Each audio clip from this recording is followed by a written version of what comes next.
மருத்துவ பரிசோதனையில் போதைப்பொருள் பயன்படுத்தியது உறுதிப்படுத்தப்பட்டதை அடுத்து நடிகர் ஸ்ரீகாந்த் சென்னையில் கைது செய்யப்பட்டார். கடந்த சில நாட்களுக்கு முன்பதாக அதிமுக முன்னாள் நிர்வாகி பிரதீப் சென்னையில் உள்ள தனியார் மதுபான கூடத்தில் நடந்த அடிதடி வழக்கில் கைது செய்யப்பட்டார்.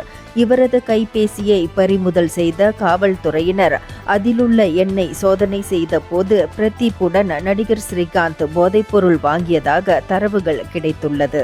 இந்நிலையில் ஸ்ரீகாந்திடம் மேற்கொண்ட சோதனை ஆய்வு முடிவுகளில் அவர் போதைப்பொருள் பயன்படுத்தியது உறுதியாகியுள்ளது.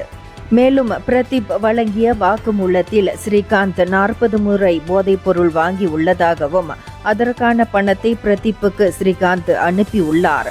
அதன் அடிப்படையில் 4,72,000 ரூபாய் பண பரிவர்த்தனை நடந்துள்ளது காவல்துறையினர் விசாரணையில் தெரியவந்துள்ளது. இந்தியர்களின் இதய குரல் மக்களோசை.